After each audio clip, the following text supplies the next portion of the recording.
எனக்கு அதை கேட்டோடனே இந்த புதுமை பித்தனோட கடவுளும் கந்தசாமி பிள்ளையும் கதை ஞாபகம் வந்தது. ம். அதை வேணா கொஞ்சம் நான் ஒரு சில இது மட்டும் ஷேர் பண்ண விரும்புறேன். அதாவது கடவுள் சிவன் வந்து மனித வடிவம் எடுத்து பூமிக்கு வருவாரு. அப்ப இந்த கந்தசாமி பிள்ளை அப்படின்றவரை அவரு பார்ப்பாரு. அப்ப அவர்கிட்ட பேசிட்டு தனக்கு பிழைப்புக்கு ஏதாவது இங்க வழி கிடைக்குமா அப்படின்னு சொல்லிட்டு அவர் கேட்பாரு. அதுல நிறைய அவருக்கும் கந்தசாமி பிள்ளைக்குமான அந்த உரையாடலே ரொம்ப அந்த நகைச்சுவை உணர்வா அந்த எல்லல்னு சொல்லுவாங்க புதுமை பித்தனோட எழுத்துல. அந்த எல்லல் வந்து அதுல அதிகமா இருக்கும். அப்ப அவர் வந்து எப்படி வந்து இங்க மனித வடிவம் எடுத்து வருவாரு. மனித வடிவம் எடுத்துட்டு வந்துட்டு அவங்க அந்த காஃபி சாப்பிட போறது, அப்புறம் அங்க வந்து அந்த ஒரு சொல்லை சொல்லும் பொழுது அதுக்கு ஒற்று மிகுமா மிகாதா அப்படின்னு சொல்லும்போது அதுல அந்த தமிழ் புலவர்களோட அந்த அவங்க என்ன சொல்றது அவங்களோட கர்வம்னு சொல்லலாம் அல்லது பிடிவாதம் ஒரு எழுத்துக்காக அப்படின்னு அதுக்கு என்ன அந்த வரி எப்படி இருக்கும்னா அவங்க இருவரும் ஒரு மேஜை அருகில் உட்கார்ந்தார்கள். பையனுக்கு மனப்பாடம் ஒப்பிக்க இடம் கொடுக்காமல் சூடா ஸ்ட்ராங்கா 2 கப் காப்பி என்று தலையை உலுக்கினார் கந்தசாமி பிள்ளை. தமிழை மறந்து விடாதே, 2 கப் காப்பிகள் என்று சொல் என்றார் கடவுள். அப்படியல்ல, 2 கப்புகள் காப்பி என்று சொல்ல வேண்டும் என்று தமிழ் கொடி நாட்டினார் பிள்ளை. முறியடிக்கப்பட்ட கடவுள் அண்ணாந்து பார்த்தார். நல்ல உயரமான கட்டிடமாக இருக்கிறது, வெளிச்சமும் நன்றாக வருகிறது.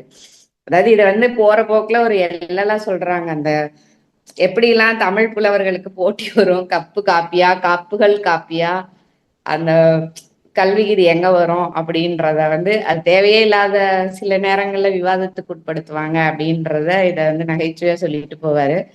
அதே போல அவங்க அந்த குடும்பத்தோட இங்க வருவாங்க. அப்ப வந்து அவர் வந்து ஒரு சித்த மருத்துவர்னால தனக்கு தெரிஞ்ச ஒரு பெரிய இவர்கிட்ட ஒரு பணக்காரர் வீட்டுக்கு உங்களை அழைச்சிட்டு போறேன் அப்படின்னு சொல்லி கூட்டிட்டு போவாரு. ஆஹ் அப்ப அந்த பணக்காரர் வீட்டுல போய் இவங்க கூத்து, எனக்கு தெரிஞ்ச ஒரே தொழில் வந்து கூத்தாடுறதுதான், நான் கூத்து கட்டுறவன் தானே அப்படின்னு சொல்லிட்டு கடவுள் சொல்றாரு. அப்ப உமையம்மை அவங்களும் வந்து வர்றாங்க. அப்ப அவர் பார்த்துட்டு அந்த இந்த இவங்க யாரு அப்படின்னு கேட்கிறாரு. இவங்களும் அந்த கூத்துக்களை கட்டுறதுக்காக வந்திருக்காங்க அப்படின்னோடனே அவரு என்னது இப்படி இருக்காங்க அப்படின்னு கேக்குறாரு. உடனே அவங்களுக்கு கோபம் வந்துருது.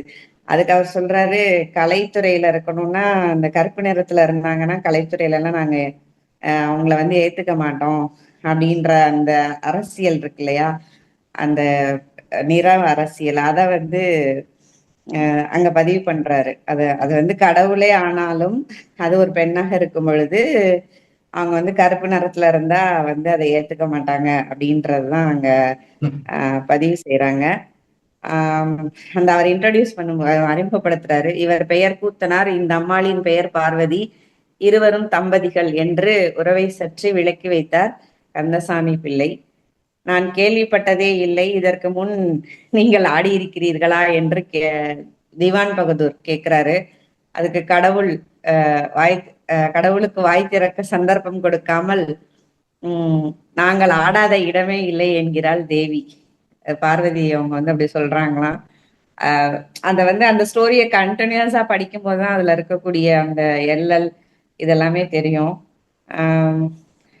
அப்பதான் அவர் சொல்றாரு, அந்த தெருக்கூத்து ஆடும்போது காட்டு மிராண்டி மாதிரி வேஷம் போட்டுட்டு என்ன இப்படி ஆடுறாங்க அப்படின்னு சொல்லி அந்த திவான் பகதூர் வந்து சத்தம் போடுறாரு. கலைன்னா அவங்களுக்கு என்னன்னு தெரியுமா, புலித்தோலை கட்டிக்கிட்டு பாம்பெல்லாம் வச்சுட்டு பாம்பை ஆபரணமா போட்டுட்டு இப்படியா நடனம் ஆடுவாங்க. இது வந்து நாட்டிய சாஸ்திரத்துக்கு ஒத்து வராது. அந்த பாம்புகளை எல்லாம் புடிச்சு கூடையில போட்டுட்டு வேஷத்தை கலைஞ, இந்த சின்னஞ்சிறுசுகள் நடமாடுற இடம் ஜாக்கிரதை அப்படின்னு திவான் பகதூர் சொல்றாரு. உடனே கடவுளுக்கு கோவம் வருது.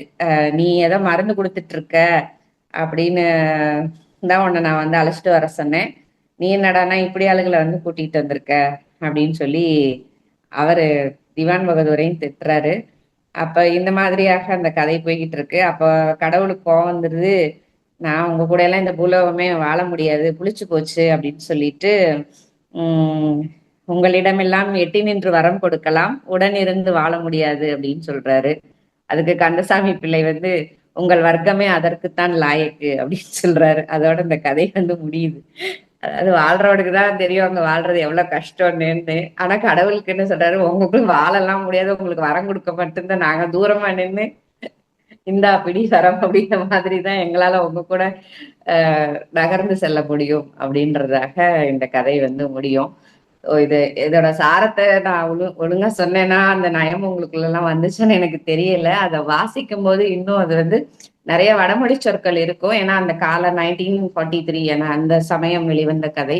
அதனால இந்த மணிப்புறவாளம்ன்ற மாதிரி சில சொற்கள் எல்லாமே இருந்தாலும் கூட அது வந்து இந்த சட்டையர் வந்து அதிகமா இருக்கும். அதாவது கடவுளே ஆனாலும் அந்த கூத்துக்கலைன்ற அந்த கலை வடிவத்தை நம்ம வந்து ஒதுக்க ஆரம்பிச்சிட்டோம். கருப்பு நிறம் என்பதை ஒதுக்க ஆரம்பிச்சிட்டோம். அப்புறம் தேவையே இல்லாத புலமைக்காக நம்ம வந்து சண்டை போடுறது, இன்னும் நிறைய காட்சிகள் அதுல வரும். அத வந்து இது வந்து இங்க இதுல கலந்துட்டு இருக்கவங்க படிச்சிருக்கலாம், அல்லது படிக்காம இருந்தாங்கன்னா அவங்களுக்கு ஒரு அறிமுகமா இருக்கட்டுமேன்றதுக்காக நான் இந்த கதையை பகிர்ந்துகிட்டேன். வாய்ப்பு கொடுத்தமைக்கு நன்றி.